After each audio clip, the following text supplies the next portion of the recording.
What do we have here? I hope this is this a bass or is this what I think it is, guys? Oh my God, I caught a rainbow trout.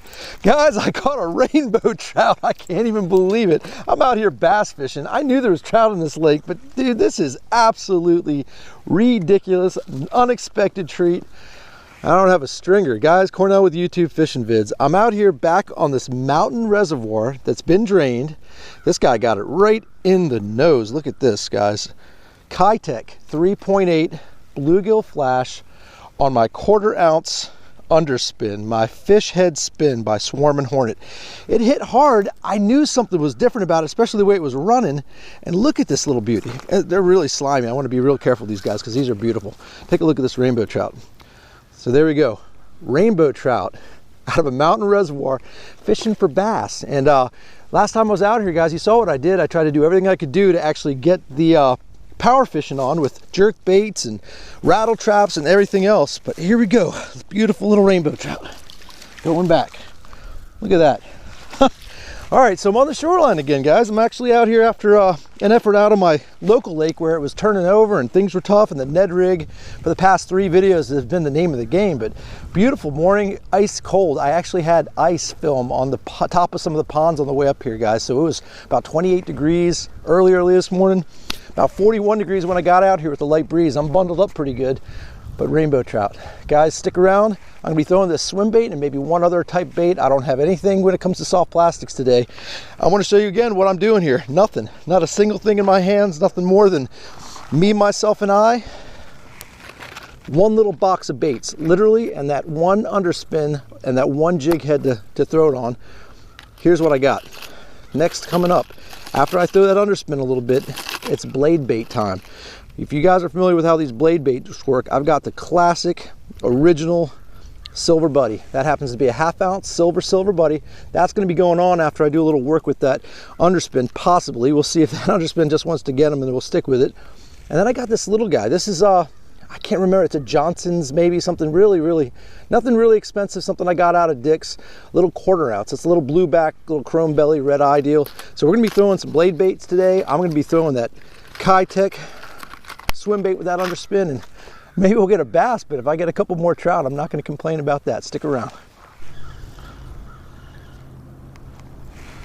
All right, so what I'm doing here, like I did in some of my other videos, I'm just walking this bank, and the lake is, like I said in the past couple videos, has been drawn down big time. From what I understand, it's a normal deal every fall, winter. They draw the lake down in anticipation of the fall rains and the snows, and when the melt off happens, they don't want, you know, too much disturbance with the downstream trout streams. They're trying to maintain the perfect balance of water and flow and everything else that's going on out here. The Department of Natural Resources pretty much have this place figured out. Great trout streams below, great bass fishing, and obviously trout fishing in the lake. So I've been working my way down the bank, finding every little hard spot to stand on because the banks are so muddy. There's only a couple places you can even stand out here, as I said in a couple of the other videos that I've done. So fan casting, I'm just fan casting as far as I can out, up and down, parallel to the shoreline, straight out. That trout hit virtually dead parallel to the shoreline.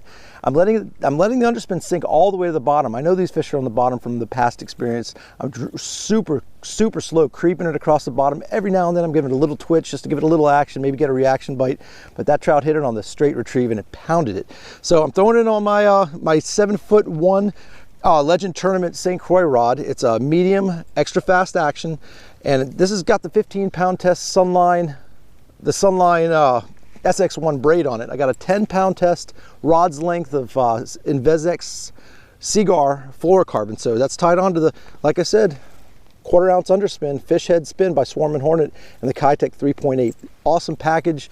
Just creep them slow, guys. If you're gonna do any kind of power bait fishing or moving bait fishing, if it's dead slow and none of those other baits are working, from rattle traps to square bills to any and all jerk baits, sometimes a super slow, super little kick and tail deal is what'll get them. So hopefully I'll get a bass, but to get a rainbow trout, my day is made. So I'm happy as I can be. Hang tight, let's do some more fan casting.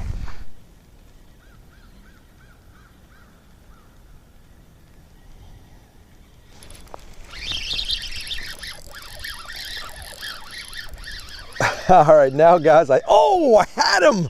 I had a bass. I actually didn't let this one sink as much. And yeah, that was actually about a 2-pound bass I just had on the underspin. So that was a little heartbreaking to lose them. But yeah, they're biting. So I think I'm gonna start waiting, counting down maybe 2-3 seconds, a little closer to shore, which is right where that guy hit. So let's see if we can pick up another one.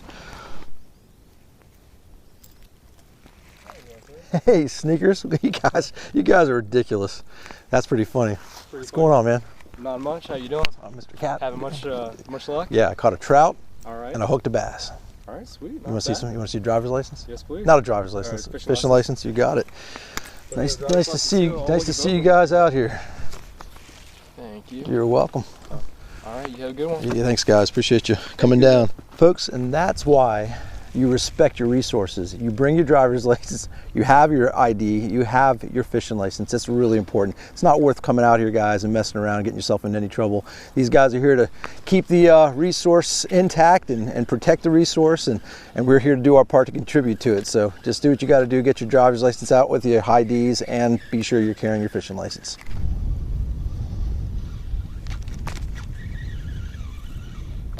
Oh my God. Oh, I hope you guys saw that. I just had a beautiful, I hope the chesty got it. I just had a great big, it looked beautiful. It was probably about a 2.5 pounder right at the shoreline, come up and snatch it. So that's 2 bass. And you know, this time of year, these bass are somewhat lethargic and they're not eating that great. He came up and he sucked it in, but it was right here at the shoreline. He short lined me pretty good. So let's keep it at it and see what we can do. All right, folks, well, as you can see, I've made my way back out here to the dam, and it is slicked off. I'm either on the backside of the wind a little bit because there's still a ripple on the main lake right there, but it's warming up. It feels incredible out here. They said it's be about a high of about 50 or low 50s today, so it's about that time. I'm going to switch gears. I've covered a little bit of ground, but a ton of water. So with fan casting and as many casts as I've thrown to get a trout on the underspin Kitech combo and actually get 2 bass to bite, again, my day's made. I'm as happy as I can be. But with what's going on out here, and again, with this lake being as clear as it is, and with the way it went the past few times out here, having that Ned rig just do the damage, I'm going to cut this underspin Kitech combo off. Got my little cutters here. One of the things I have in my pocket, as you guys might want to know, and if you guys want to take some suggestions here, next thing you need to guys carry with you if you're traveling all night, you saw I just have that one combo spinning tackle with me, pliers. So basically right here in my hip, I got my pliers strapped on. So I'm always gonna have those with me when I'm shoreline fishing. I'm always gonna have my cutters and a towel. Guys, just get a little rag towel or something. Just loop it around your belt if you got one, tuck it in your back pocket. Always have a towel with you, especially when it's cold. You don't wanna have your hands all wet and get all cracked and dried up.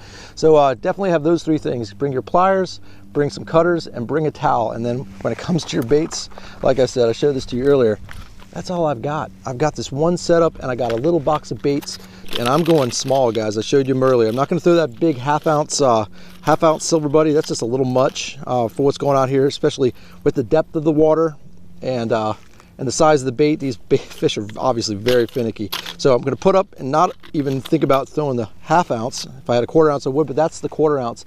Johnson's something, like I said, guys, I'll put the link in the description as to exactly what this little guy is, but let's try to throw this out there. There's different types of retrieves you can do with these little blade baits from the shore. You can pretty much do anything you want from the shore, but you gotta be conscious of these rocks out here. You don't wanna lose these baits. So as you might see, and as you'll see with many blade baits, you've got 3 little holes right there. So with these 3 little holes, and where this little snap is actually connected, 3 little holes means you've got different type of retrieve options. The very first hole on these guys, let me try and get this light right.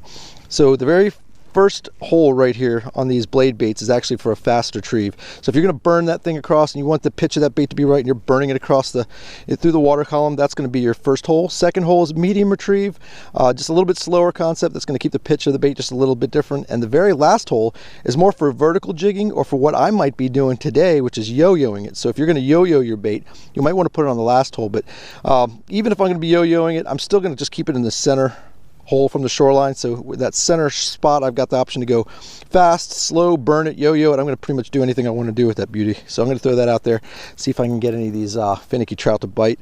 I meant to say bass, but if there is a trout to bite, that's going to be pretty awesome. So here we go with the blade bait.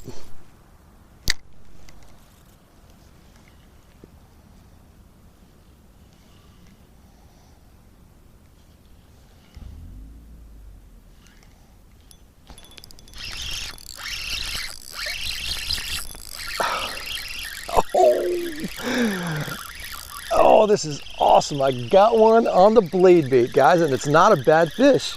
Yo-yoing it. I ended up yo-yoing the bait, letting it sink, and it crushed it on the fall. Guys, a blade bait fish. That's another trick to add to your arsenal. So there you go.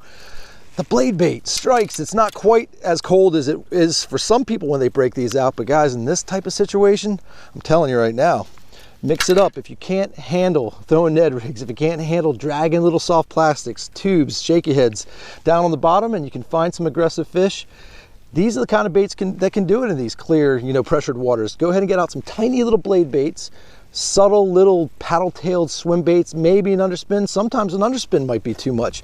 So if you get that underspin out there and that blade's maybe a little too flashy, too something or other, just get a 1/4 ounce to an 1/8 ounce ball head jig. Put that on your swim bait, just creep that across the bottom. Creep it, count down to 2, 3, 4 feet. Let it go ahead and swim through some of those suspended fish. Shoreline out in the middle, that one was way out there. Let it sink to the bottom, yo-yo it as it's sinking, pop, he whacked it. So let's see if we can get a couple more. That's awesome.